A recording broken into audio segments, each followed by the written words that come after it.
Hi అండి, welcome to తయారమ్మస్ kitchen. ఈరోజు నేను కాకరకాయ బెల్లం ఫ్రై చేయబోతున్నానండి. కాకరకాయ అంటే చాలామందికి చేదు అబ్బో అనుకుంటారు కదా.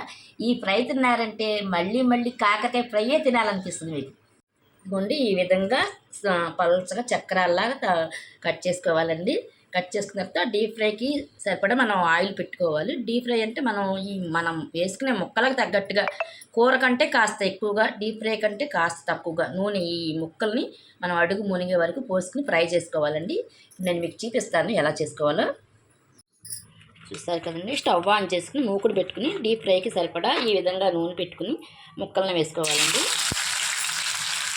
వీటిని బాగా ఫ్రై అయిపోవాలండి.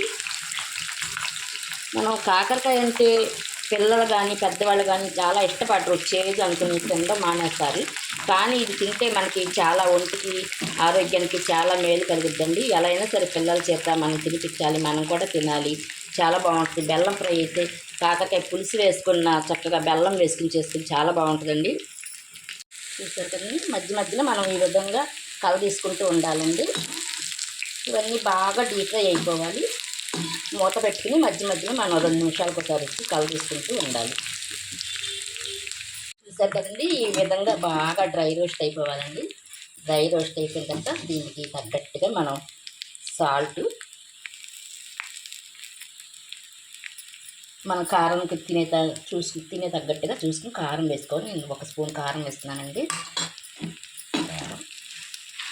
కారం వేసుకుని కల తీసుకోవాలండి. ఇలాగా కల తీసుకున్న తర్వాత మనం తీపి ఎంత తింటామో అంత తగ్గట్టుగా చూసుకుని బెల్లం అయితే వేసుకోవాలండి. బెల్లం ఖచ్చితంగా కొంచెం ఎక్కువైనా బాగుంటుందండి, చాలా బాగుంటుంది. ఇది నెలలో మనం కనీసం ఒక 2 సార్లు అయినా చేసుకుని తినాలండి. కాకరకాయ మన హెల్త్కి చాలా మంచిదండి. షుగర్ పేషెంట్లకే కానీ లేక మామూలు వాళ్ళకైనా సరే కాకరకాయ తింటే చాలా మంచిదండి. ఇలా మనం ఉత్తిగా తినలేము, ఒక ఫ్రై చేసుకుని పులుసు చేసుకుని తినలేకపోతే ఇలా బెల్లం వేసుకుని ట్రై చేయండి ఒక్కసారి. మీరు చాలా అంటే చాలా బాగుంటుంది. పెరుగన్నంలో నంచుకుంటాకైనా మనం వేడి అన్నంలో వేసుకుని కలుపుకుని తిన్నా చాలా బాగుంటుందండి.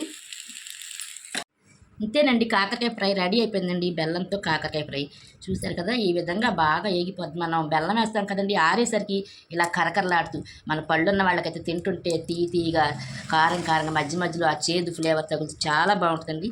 ఇలా పళ్ళు లేని వాళ్ళు తినలేకపోతే మిక్సీ జార్లో వేసుకుని ఈ విధంగా పచ్చళ్ళలాగా చేసుకోవచ్చండి.